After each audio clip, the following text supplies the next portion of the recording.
Assalamualaikum warahmatullahi wabarakatuh.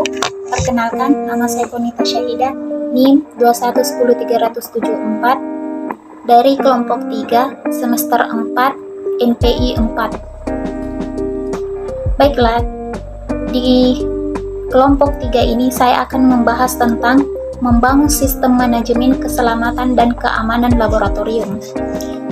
Bagian A, pengelolaan laboratorium. Laboratorium merupakan suatu tempat untuk melakukan suatu kegiatan guna menghasilkan sesuatu. Tempat ini dapat berupa ruangan tertutup, kamar, ataupun ruangan terbuka yang berfungsi sebagai tempat untuk berlatih, mengembangkan kemampuan motorik, serta sebagai sarana prasarana pendidikan.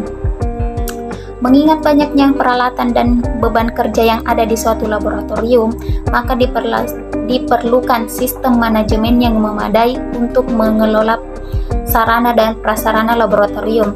Adapun yang bertugas untuk mengelolanya yang pertama yaitu Kepala Unit Laboratorium, yang bertugas sebagai satu, mempertanggungjawabkan semua kegiatan di laboratorium dengan dibantu oleh semua anggota laboratorium, administrator atau penanggung jawab laboratorium, dan teknisi atau tenaga bantu laboratorium.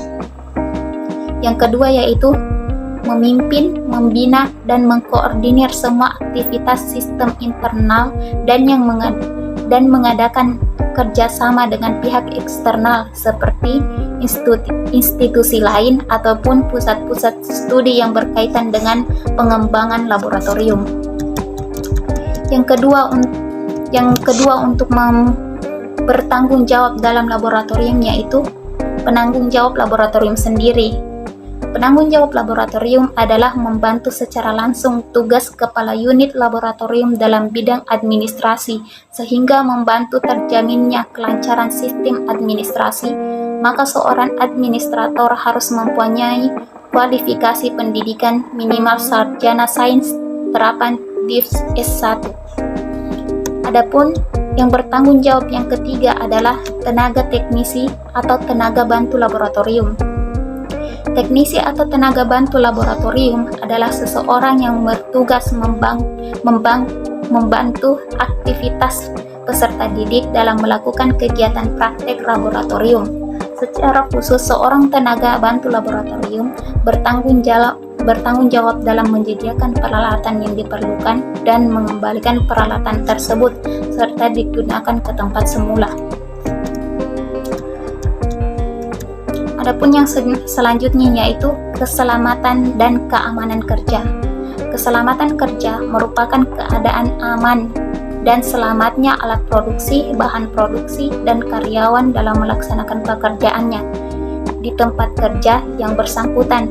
Keselamatan kerja adalah perlindungan terhadap kesejahteraan individu terhadap cedera yang berhubungan dengan pekerjaan. Yang selanjutnya yaitu sistem manajemen keselamatan dan kesehatan kerja laboratorium. Dalam Permenaker Republik Indonesia nomor 26 tahun 2014, sistem manajemen keselamatan dan kesehatan kerja laboratorium atau disingkat sebagai K3 adalah bagian dari sistem manajemen perusahaan secara keseluruhan dalam rangka mengendalikan resiko yang berkaitan dengan kegiatan kerja di laboratorium.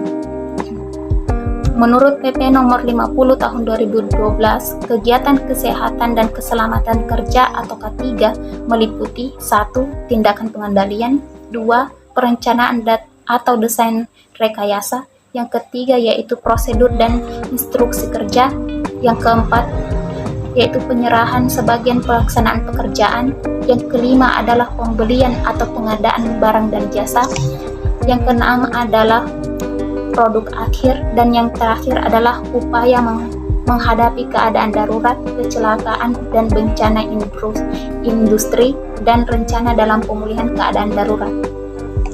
Baiklah, sekian penjelasan dari saya tentang manajemen sistem keselamatan dan kesehatan kerja. Kurang dan lebihnya mohon maaf. Wassalamualaikum warahmatullahi wabarakatuh.